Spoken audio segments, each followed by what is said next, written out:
नमस्कार। मेरा पूरा देश सुन रहा है। राष्ट्र की आवाज, 130 करोड़ लोगों की एक ही आवाज। आपके साथ मैं हूं सरफराज, मैं सरफराज सैफी। आपको एक पुरानी कहावत याद दिलाना चाहता हूं, जैसी करनी वैसी भरनी। जैसा काम आप करते हैं आपके वैसे ही नतीजों का सामना करना पड़ता है। देश के कद्दावर नेता लालू प्रसाद यादव एक बार फिर से सलाखों के पीछे भेज दिए गए हैं। बिहार के मुख्यमंत्री रहते हुए लालू प्रसाद यादव ने जो भ्रष्टाचार का गंदा खेल खेला था, उसके लिए लालू प्रसाद यादव को 5 साल की सजा मिली है। उन पर 60 लाख रुपए का जुर्माना भी लगाया गया है। लालू यादव भ्रष्टाचार के पूरे खेल में आपको विस्तार से बताऊंगा और यह भी बताऊंगा कि उत्तर प्रदेश में चौथे चरण के रण के लिए चुनाव प्रचार थम चुका है। लखनऊ, लखीमपुर खीरी समेत 9 जिलों की 59 विधानसभा सीटों पर 23 फरवरी को मतदान होगा। उत्तर प्रदेश के चौथे चरण में किस दल के सामने कौन सा चैलेंज है, यह भी मैं आपको समझाऊंगा। आपदा को अवसर में कैसे बदलना है, इस बारे में देश के प्रधानमंत्री नरेंद्र मोदी ने हमेशा से मेरे देश और दुनिया को समझाया है। कोरोना काल में एक बाध्यता की तरह सामने आई डिजिटल एजुकेशन को देश के लिए वरदान बनाने का कौन सा मंत्र देश के प्रधानमंत्री ने दिया है, यह भी मैं आपको समझाऊंगा। रूस और यूक्रेन के बीच तनाव घटने का नाम नहीं ले रहा है। अब तो लगभग युद्ध शुरू होने जैसे हालात बन गए हैं और इस बीच बड़ी पहल फ्रांस की तरफ से देखने को मिली है। 2 महाशक्तियों के मिलन वाले इस प्लान में जुटा है फ्रांस। और यूक्रेन सीमा पर जारी तनाव का मैं पूरा अपडेट अब से थोड़ी देर के बाद करने जा रहा हूं। राजधानी दिल्ली की आवाज मैं देश के कोने कोने तक पहुंचाता हूं। देश के कोने कोने की आवाज मैं देश की राजधानी दिल्ली तक पहुंचाता हूं।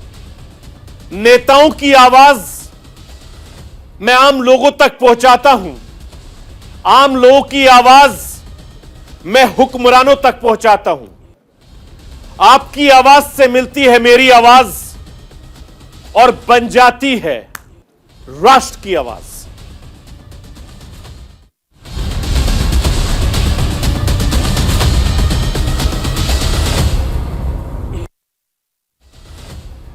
चारा घोटाले ने आरजेडी सुप्रीमो को बेचारा कर दिया है।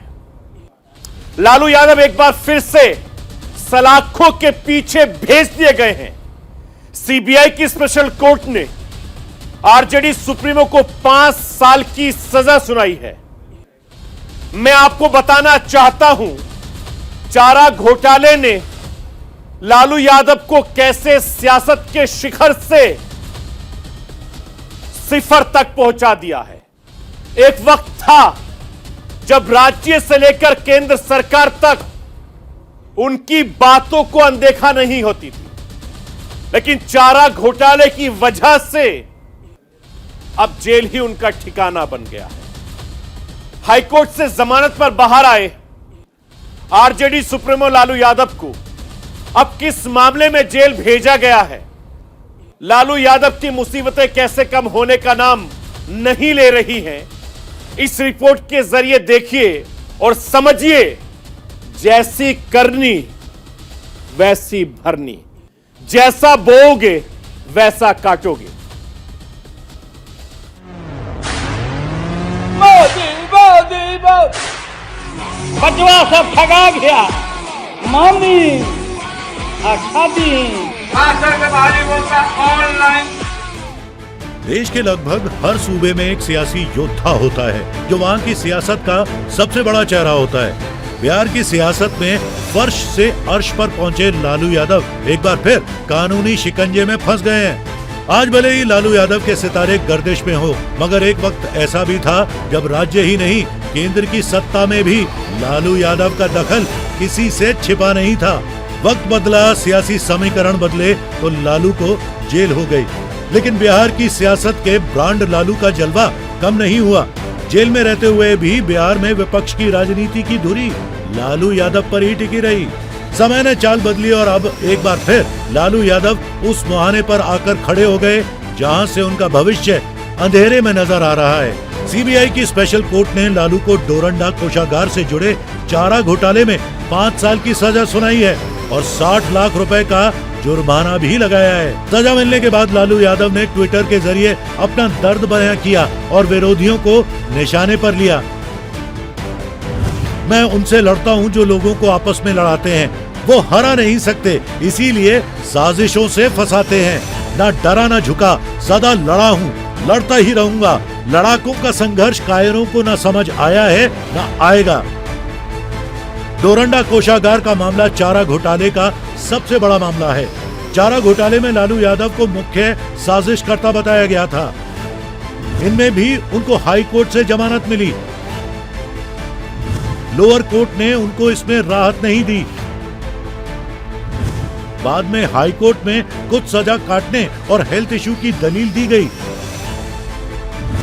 जिस पर हाई कोर्ट ने उनको जमानत दी। लालू को यह राहत 42 महीने की सजा पूरी करने के बाद मिली। सीबीआई की स्पेशल कोर्ट ने 15 फरवरी को लालू यादव समेत अन्य आरोपियों को 139.5 करोड़ रुपए के डोरंडा कोषागार से जुड़े चारा घोटाले में दोषी पाया था। कोर्ट ने वर्चुअल कार्यवाही कर लालू को सजा दी। चलिए अब जानते हैं डोरंडा ट्रेजरी घोटाला आखिर है क्या। डोरंडा ट्रेजरी से 139.35 करोड़ रुपए की अवैध निकासी के इस मामले में पशुओं को फर्जी रूप से स्कूटर पर ढोने की कहानी है। ये उस वक्त का देश का पहला मामला माना गया था जब बाइक और स्कूटर पर पशुओं को ढोया गया हो। यह पूरा मामला 1990-92 के बीच का है। सीबीआई ने जांच में पाया कि अफसरों और नेताओं से मिलकर फर्जीवाड़े का अनोखा फॉर्मूला तैयार किया गया। 400 सांडों को हरियाणा और दिल्ली से कथित तौर पर स्कूटर और मोटरसाइकिल पर रांची तक ढोया गया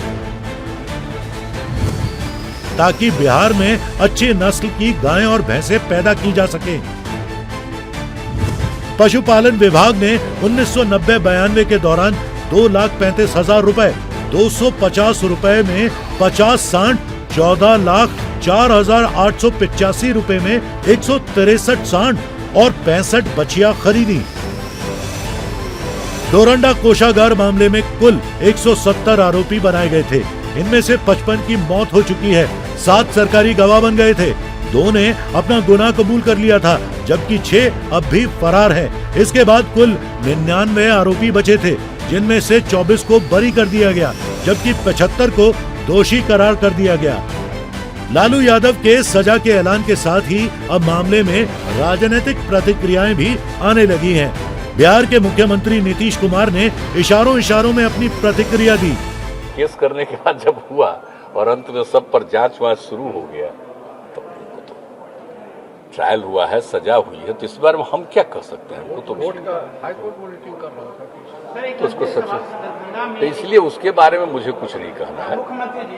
कहा कि हम भाई न केस किए थे न हम कुछ किया था, लेकिन अब करिएगा कि हम तो आपको बता रहे हैं कि जो केस करने वाले कई लोग तो आजकल उन्हीं के साथ हैं, तो हम तो केस वाले हैं नहीं। लेकिन किसी के ऊपर कोई भी चीज हुआ और सब ट्रायल हुआ है और कोर्ट से फैसला हुआ, सब चीज को देख रहा और उनको अधिकार है ऊपर जाकर के करना, तो वो अपना करेंगे। हमको इस पर कोई कमेंट नहीं। लालू यादव को चारा घोटाला मामले में पहले ही 4 अन्य मामलों में दोषी ठहराया जा चुका है। बहरहाल सजा के ऐलान के बाद लालू का परिवार इसे राजनीतिक रंज का नतीजा बता रहा है और हाई कोर्ट की शरण में जाने की बात कर रहा है। ऐसे में देखना है कि चारा घोटाले में दोषी करार किए गए लालू यादव को हाई कोर्ट से राहत मिलती है या फिर बाकी वक्त उन्हें जेल में ही गुजारना होगा। Bureau report, news India. चारा घोटाले मामले में लालू यादव एक बार फिर से सलाखों के पीछे चले गए हैं। रांची सीबीआई कोर्ट ने डोरंडा कोषागार मामले में 5 साल की सजा सुनाई है। चारा घोटाले मामले का यह पहला मामला नहीं है, इससे पहले लालू यादव को जेल की सजा सुनाई जा चुकी है। इससे पहले 4 मामले में कोर्ट जेल की सजा सुना चुकी है। मैं आपको बताता हूं कि आखिर कौन कौन से मामले हैं जिनमें आरजेडी सुप्रीमो को सजा सुनाई जा चुकी है। जरा देखिए, साल 2013 में चाईबासा ट्रेजरी मामले में 5 साल की सजा सुनाई थी। चाईबासा कोषागार में 37.7 करोड़ की अवैध निकासी के मामले में दोषी हैं। साल 2017 में देवघर ट्रेजरी मामले में 3.5 साल की सजा सुनाई गई। देवघर कोषागार मामले में अवैध तरीके से 84.5 लाख रुपए निकाले गए थे। चाईबासा ट्रेजरी मामले में एक और मामले में 5 साल की सजा सुनाई गई है। यानी कोषागार में 33.67 करोड़ रुपए निकालने का दोषी लालू प्रसाद को पाया गया था। साल 2018 में दुमका ट्रेजरी मामले में 7 साल की सजा सुनाई गई। दुमका कोषागार मामले में 3.13 करोड़ रुपए की अवैध निकासी का गंभीर आरोप लगा है। और ये तमाम वो मामले हैं जिसमें लालू यादव की मुसीबतें दिन पर दिन लगातार बढ़ती जा रही हैं। अब हाईकोर्ट से उनको क्या फैसला मिलेगा, ये आने वाले वक्त तस्वीर साफ होगी। उधर उत्तर प्रदेश की सियासत में चुनावी युद्ध का चौथा पड़ाव नजदीक आ गया है। 23 फरवरी को 59 विधानसभा सीटों पर वोटिंग होनी है, जिसके लिए प्रचार थम गया है। प्रचार थमने से पहले सियासी दलों ने जबरदस्त जुबानी जंग देखने को मिली है। मैं आपको चौथे चरण के सबसे बड़े गढ़ रायबरेली की पूरी सियासत का समीकरण समझाने की कोशिश करता हूं। कैसे कांग्रेस की जड़ें रायबरेली में कमजोर होती चली गई और इसका पूरा ताना बाना मैं आपको समझाने की कोशिश करूंगा।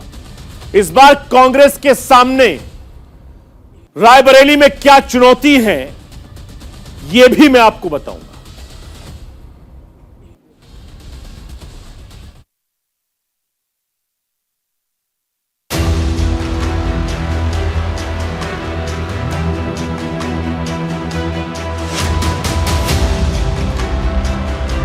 उत्तर प्रदेश में चौथे चरण का चुनाव प्रचार थमने से पहले सियासतदानों ने अपना पूरा जोर लगा दिया है। वे लोग कहते थे तो मोदी वैक्सीन है, ये बीजेपी वैक्सीन है, हम नहीं लेंगे, नहीं लेना चाहिए। आज उनको अपने वोट से जोरदार तमाचा मारेंगे। वोट की चोट को इतना मजबूती के साथ मारिए। मिशन 2022 में अब तक कांग्रेस अध्यक्ष सोनिया गांधी ने प्रचार नहीं किया था, लेकिन जब चुनावी काफिला उनके संसदीय क्षेत्र रायबरेली तक पहुंच गया तो सोनिया गांधी को प्रचार की कमान थामनी पड़ गई। सोनिया गांधी ने वर्चुअल रैली के जरिए रायबरेली की जनता से बातचीत की और बातचीत के दौरान कांग्रेस अध्यक्ष ने योगी सरकार पर सबसे बड़ा हमला बोल दिया। यह चुनाव आपके लिए बहुत ही महत्वपूर्ण चुनाव है, क्योंकि आपने 5 साल ऐसी सरकार देखी जिसने आपके बीच अलगाव पैदा करने के अलावा कुछ काम नहीं किया। सोनिया गांधी ने पूरी बातचीत में योगी सरकार पर कई हमले किए और रोजगार के मुद्दे पर भी योगी सरकार को घेरा। उत्तर प्रदेश के चुनाव में कांग्रेस का मुख्य मुद्दा बेरोजगारी ही है और इसीलिए कांग्रेस ने यूपी के लिए भर्ती विधान के नाम से घोषणा पत्र जारी किया था। कांग्रेस पूरी ताकत से मिशन यूपी फतह करने में जुटी है और इसी कड़ी में सोनिया गांधी ने रायबरेली की 5 सीटों पर चुनाव से पहले योगी सरकार पर आरोपों की बौछार कर दी। वैसे सोनिया गांधी का इस तरह हमलावर होना यूं ही नहीं है। पिछले विधानसभा चुनाव के नतीजे पर नजर डालें तो 2017 में रायबरेली में बीजेपी ने कांग्रेस के किले में सेंध लगा दी थी। जिले की कुल 6 विधानसभा सीटों में से आधी यानी 3 बीजेपी ने जीत ली थी और कांग्रेस के हाथ में केवल 2 सीट रह गई थी। रायबरेली में कांग्रेस जैसे तैसे अपना सम्मान बचा पाई थी। रायबरेली सदर और हरचंदपुर की सीट ही कांग्रेस जीत पाई थी। 2017 में बीजेपी का कमल खिला और हाथ कमजोर हो गए। इसका असर कांग्रेस के गढ़ रायबरेली और अमेठी पर भी पड़ा। 2019 के आम चुनाव में राहुल गांधी अमेठी से चुनाव हार गए और इसका असर रायबरेली की सियासत पर भी पड़ा। 2017 के विधानसभा चुनावों में रायबरेली सदर और हरचंदपुर सीट जरूर कांग्रेस ने जीत ली थी, लेकिन दोनों सीटों के विधायक अब बीजेपी में शामिल हो गए हैं। रायबरेली सदर की विधायक अदिति सिंह और हरचंदपुर के विधायक इस बार बीजेपी के खेमे में हैं और अपनी सीट से बीजेपी के टिकट पर चुनाव भी लड़ रहे हैं। रायबरेली को केंद्र में रखते हुए सोनिया गांधी ने दिल्ली से योगी सरकार पर हमला बोला तो सीएम योगी ने भी इसका जवाब रायबरेली से ही दिया। केरल में जाएंगे तो अमेठी और रायबरेली के लोगों को गाली देंगे, इटली में जाएंगे तो भारत के नागरिकों को गाली देंगे और संसद में राहुल गांधी का वक्तव्य आपने पढ़ा होगा। कश्मीर के मुद्दे पर वो कहते हैं कश्मीर में धारा 370 को हटाने के या कश्मीर पर भारत सरकार की नीति का दुनिया के किसी देश ने विरोध नहीं किया। पाकिस्तान के अलावा सारे देशों ने भारत का समर्थन किया, लेकिन राहुल गांधी संसद में भारत सरकार की कश्मीर पर नीति का विरोध करते हैं। उत्तर प्रदेश के चौथे चरण के चुनाव में रायबरेली सबसे बड़ा केंद्र बन गया है। समाजवादी पार्टी ने पिछले चुनाव में ऊंचाहार सीट पर जीत हासिल की थी और इस बार समाजवादी पार्टी की कोशिश है कि इस आंकड़े को बढ़ाया जाए। अखिलेश यादव ने रायबरेली के ऊंचाहार में चुनावी रैली की और बीजेपी पर जुबानी हमला और तेज कर दिया। बाबा बुल्लूर कह रहे गर्मी निकाल देंगे, लेकिन जैसे ही पहले चरण का वोट पड़ा है बीजेपी के नेता ठंडे पड़ गए और जब दूसरे चरण में वोट पड़ा इनके कार्यकर्ता नेता शून्य पड़ गए हैं और जब हम खुद वोट डाल के आ गए वहां पर शून्य हो गए हैं। और मैं जानता हूं जब ऊंचाहार के लोग वोट डालेंगे, रायबरेली के लोग वोट डालेंगे तो भारतीय जनता पार्टी के बूथों पर भूत नाचेंगे, कोई दिखाई नहीं देगा। उत्तर प्रदेश का चुनाव युद्ध कौन जीतेगा ये तो अगले महीने ही पता चलेगा, लेकिन चुनाव प्रचार में सियासत का हर पहलू देखने को मिल रहा है। चुनावी नतीजों से पहले अखिलेश यादव बेहद उत्साहित और दावा कर रहे हैं कि साइकिल लखनऊ के बहुत करीब तक पहुंच चुकी है। ये बात अलग है कि बीजेपी को उनके दावों में कोई दम नहीं लग रहा। रायबरेली की रैली में सीएम योगी ने समाजवादी पार्टी पर करारा वार किया। पहले सरकारों की नीयत साफ नहीं थी और नहीं भी, इसलिए वे लोग गरीबों का अन्न हड़प लेते थे, बिजली का पैसा हड़प लेते थे, गरीबों का मकान हड़प लेते थे, मेडिकल कॉलेज और विकास की योजनाओं में डकैती डालते थे।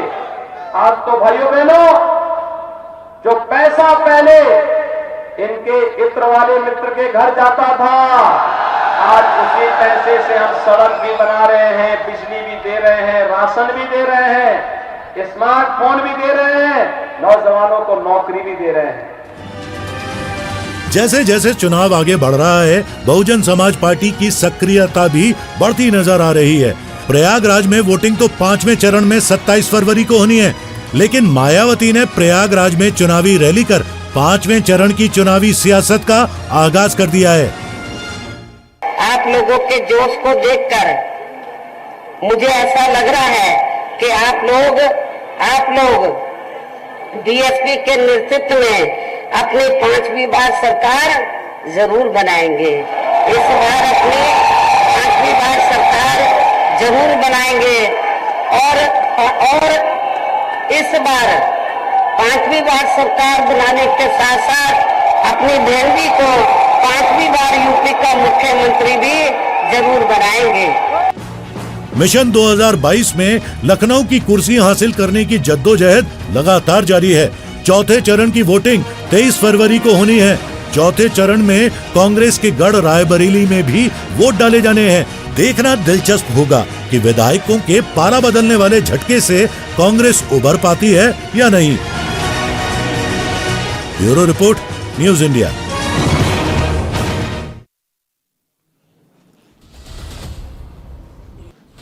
और राष्ट्र की आवाज में रुकूंगा एक छोटे से ब्रेक के लिए। ब्रेक के बाद जब वापस आऊंगा तो आपको बताऊंगा कि रूस और यूक्रेन में इस वक्त क्या कुछ चल रहा है। सीधा आपको यूक्रेन ले चलूंगा ब्रेक के बाद, और यूक्रेन के ताजा हालात क्या हैं मैं आपको बताऊंगा इस छोटे से ब्रेक के बाद। आप कहीं मत जाइए, बने रहिए मेरे साथ और देखते रहिए राष्ट्र की आवाज।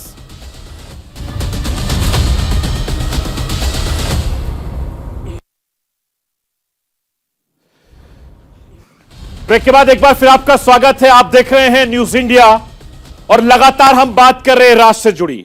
यूक्रेन संकट की वजह से दुनिया परेशान है।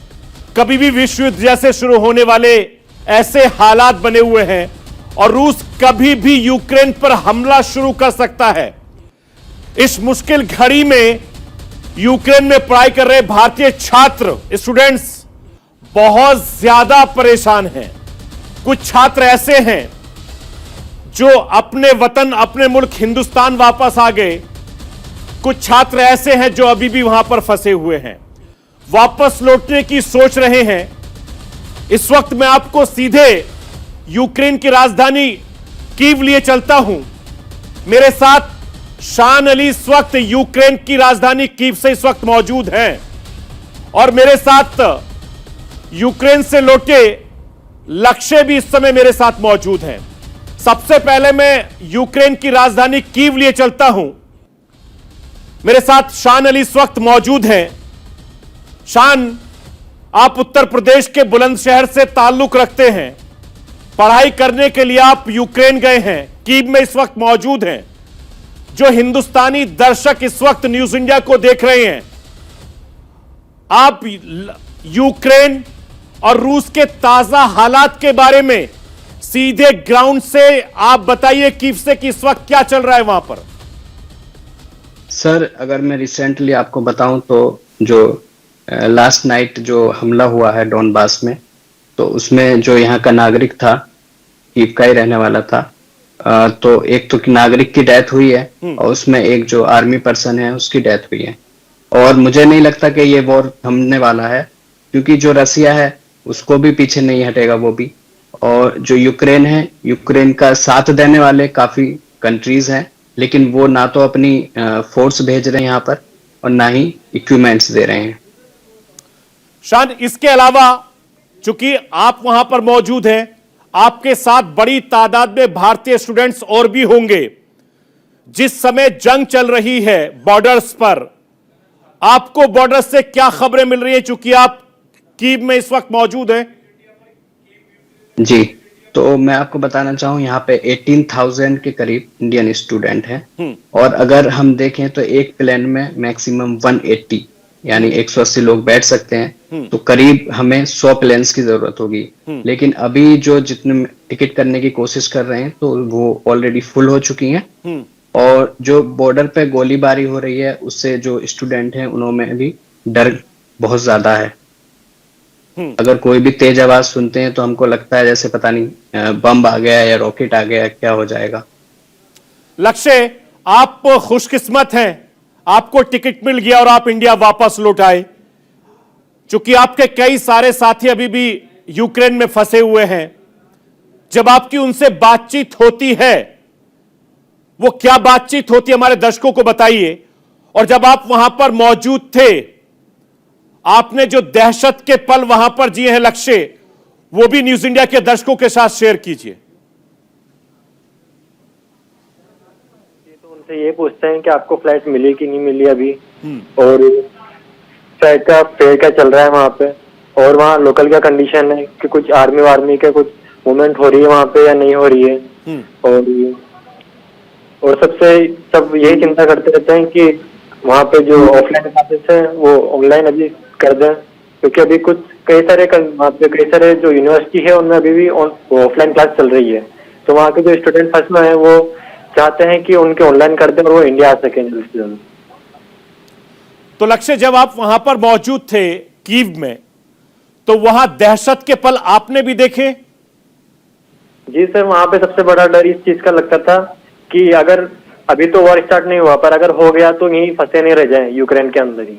तो इस वजह से घर वाले भी बहुत चिंता करते थे, और उन्होंने जब हमसे बोला, वो इंडियन एम्बेसी ने जब वो निकाला नोटिस कि जिनको रुकना है वो रुक सकते हैं, जिनको जाना है वो जा सकते हैं, तो हमने तुरंत अपनी फ्लाइट कराई और तुरंत इंडिया के लिए निकल गए। पर अब तो फ्लाइट की भी इतनी कमी आ चुकी है कि कई बच्चे वहाँ पे फ्लाइट की वजह से आ नहीं पा रहे, और जो आप फ्लाइट अवेलेबल है उनके जो फेयर्स है वो काफी ज्यादा है कि कुछ बच्चे अफोर्ड नहीं कर पा रहे हैं। और उनके घर वाले भी बहुत चिंता कर रहे हैं उनकी कि जल्द से जल्द वो आ सके। आपके जो दोस्त इस वक्त यूक्रेन में हैं, उनसे जब बात होती है तो अपने घर पर आपसे क्या चीज शेयर करते हैं? जी सर, वो बताते हैं कि अभी तो वहाँ पे माहौल ठीक ही है उनकी सिटी में, तो पर अगर अटैक हो गया तो उसका कौन जिम्मेदार होगा वहाँ पे, और इंडियन गवर्नमेंट कुछ एक्शन ले नहीं रही है वहाँ पे। अभी जो उन्होंने फ्लाइट लगाई थी, 3 फ्लाइट भेजी थी उनने, वो भी बहुत कम है वहाँ के लिए, और ज्यादा फ्लाइट करी जाए और वहाँ के जो फेयर्स हैं वो भी कम करे जाए कि जल्द से जल्द वो आ सके। ठीक है, बिल्कुल। शान इस वक्त लगातार मेरे साथ यूक्रेन से बने हुए हैं, कीव की राजधानी में इस वक्त मौजूद हैं कीव में।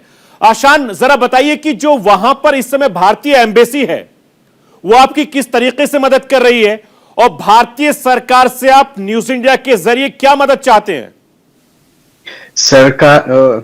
सरकार से तो हम ये चाहते हैं कि सरकार एक तो यूनिवर्सिटी को थ्रू एम्बेसी ऑर्डर दे कि वो सारी जो हमारी क्लासेस हैं उनको ऑनलाइन चलाए till the last of semester.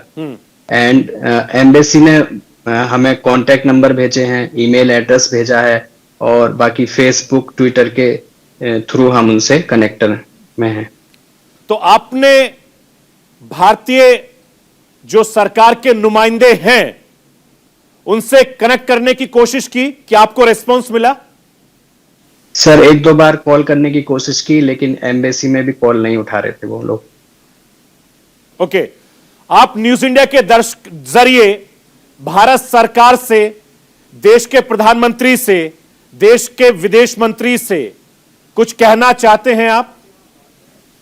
Ji sir, एक तो ये है कि ये जो फेयर इतने ज्यादा इंक्रीज हो गए हैं, ऐसी क्रिटिकल सिचुएशन में इनको कम किया जाए, और दूसरी बात है एम्बेसी के थ्रू कॉलेज को कहा जाए कि वो इस सेमेस्टर की क्लासेस ऑनलाइन लगा दे, ताकि हम लोग जा सकें फिर वापस आ सकें। बिल्कुल शान, इंडिया में इस वक्त रात के 9:30 बज रहे हैं, और राष्ट्र की आवाज के जरिए मैं आपकी आवाज को अपनी आवाज दे रहा हूं, ताकि यह आवाज सरकार तक पहुंचे, हमारे देश के प्रधानमंत्री नरेंद्र मोदी जी तक पहुंचे, देश के विदेश मंत्री तक पहुंचे, और आप जैसे जो सैकड़ों की तादाद में जो हमारे हिंदुस्तानी भाई बहन वहां फंसे हैं वो सही सलामत आ सके। हम आपकी सलामती की दुआ करते हैं, और इस वक्त जो तमाम हालात वहां पर बने हुए हैं, हम ये उम्मीद करते हैं कि दोनों मुल्क बातचीत से अपना रास्ता निकाले। बहुत बहुत शुक्रिया लक्ष्य और शान आपका न्यूज इंडिया से बातचीत करने के लिए, जुड़ने के लिए। तो ये शान इस वक्त हमारे साथ कीव से जुड़े हुए थे, बता रहे थे कि वहां के हालात बिल्कुल ठीक नहीं हैं, हालात बद से बदतर हैं, और उन्होंने न्यूज इंडिया के जरिए सरकार से अपील की है कि उन्हें वहां से निकाला जाए, जो उनकी क्लासेस हैं वो ऑफलाइन की जाए, यानी कॉलेज ना बुलाया जाए, घर से ही ऑनलाइन कराई जाए। तो मैं उम्मीद करता हूं कि राष्ट्र की आवाज के जरिए अगर सरकार के नुमाइंदे इस प्रोग्राम को देख रहे हैं, राष्ट्र की आवाज को देख रहे हैं, तो इन बच्चों की आवाज जरूर सुने, और उनको जो भी सुविधा हो सरकार की तरफ से वो मुहैया करा जाए। अगर आपके आसपास भी कोई ऐसे बच्चे हैं, ये ऐसे स्टूडेंट्स हैं जो यूक्रेन में फंसे हैं, तो न्यूज इंडिया को जरूर बताएं। उधर रूस और यूक्रेन के बीच युद्ध जैसे हालात लगातार बने हुए हैं। पूर्वी यूक्रेन में हालात लगातार खराब होते जा रहे हैं और इस तनातनी वाले माहौल में फ्रांस ने एक बहुत बड़ी पहल की है। मैं आपको यह बताना चाहता हूं कि फ्रांस के राष्ट्रपति ने अमेरिका के राष्ट्रपति जो बाइडेन से और रूस के राष्ट्रपति पुतिन को मीटिंग के लिए तैयार कर लिया है, लेकिन शर्त भी रखी है। रूस को यूक्रेन पर हमला नहीं करना होगा। क्या दो महाशक्तियों का मिलन हो पाएगा? क्या तब तक रूस यूक्रेन पर हमला करने से खुद को रोक पाएगा? अभी पूरी दुनिया के सामने सबसे बड़ा सवाल यही बना है, क्या ये मुल्क आपस में बातचीत करके इस तीसरे विश्व युद्ध को रोक पाएंगे? जिसके माध्यम से रूस ने अपनी न्यूक्लियर ताकत का खुला प्रदर्शन दुनिया के सामने किया। साथ ही रूस ने यूक्रेन और उसके पीछे खड़े अमेरिका और अन्य यूरोपीय देशों को बेहद खतरनाक संदेश दिया, नहीं पीछे हटे तो न्यूक्लियर वॉर तय मानकर ही आगे बढ़े। इस न्यूक्लियर अभ्यास के तहत रूस ने अपने सबसे लेटेस्ट हाइपरसोनिक क्रूज और परमाणु सक्षम बैलिस्टिक मिसाइल का सफल परीक्षण किया। इस सैन्य अभ्यास में Tu-95 बम वर्षक और पनडुब्बियां भी शामिल रहीं। रूस 1945 के दूसरे विश्व युद्ध के बाद यूरोप में सबसे बड़ी जंग की तैयारी कर रहा है। दूतावास ने कहा है, यूक्रेन को लेकर बढ़ते तनाव और अनिश्चितताओं को देखते हुए सभी भारतीय नागरिक जिनका प्रवास आवश्यक नहीं है और सभी भारतीय विद्यार्थियों को अस्थायी रूप से यूक्रेन छोड़ने की सलाह दी जाती है। भारतीय छात्रों को सलाह दी जाती है कि वे चार्टर उड़ानों संबंधित सूचना के लिए संबंधित अनुबंधकर्ताओं से भी संपर्क करें और किसी भी नई जानकारी के लिए ई-एम्बेसी फेसबुक वेबसाइट और ट्विटर पर भी दी जा रही सूचनाओं को देखते रहें। अमेरिका ने परमाणु हमला करने में सक्षम B-52 बॉम्बर्स जेट को यूरोप में तैनात कर दिया है। अपने सबसे आधुनिक स्टेल्थ फाइटर जेट्स F-35 को भी भेज दिया है। इसके साथ ही यूरोप के कई देशों ने भी अपने अपने फाइटर जेट्स की तैनाती कर दी है। इस मामले पर रूस और यूक्रेन दोनों ही देश दुनिया को गुमराह करते दिखते हैं। रूस का आधिकारिक पक्ष यही है कि पिछले कई दिनों से यूक्रेनी सेना हमले कर रही है, जिसमें कथित तौर पर 2 नागरिकों की मौत हो गई है। हालांकि यूक्रेन की सेना का कहना है कि उन्हें कोई भी जवाबी कार्रवाई न करने का आदेश है, जिसके बाद फ्रांस के राष्ट्रपति भवन की ओर से बताया गया कि अमेरिकी राष्ट्रपति जो बाइडेन और रूसी राष्ट्रपति व्लादिमीर पुतिन आपस में मिलने के लिए तैयार हो गए। दोनों मैक्रो की ओर से प्रस्तावित शिखर वार्ता के लिए तैयार हुए। मैक्रो ने अपने प्रस्ताव में यूरोप में सुरक्षा और रणनीतिक स्थिरता पर चर्चा करने की बात रखी है। हालांकि इस प्रस्ताव के साथ उन्होंने ये शर्त भी दोनों के सामने रखी है कि ये मीटिंग तभी संभव है जब रूस यूक्रेन पर हमला नहीं करेगा। तो ये थी राष्ट्रीय आवाज। कल होगी मुलाकात बाकी खबरों के लिए। आप बने रहिए न्यूज इंडिया के साथ।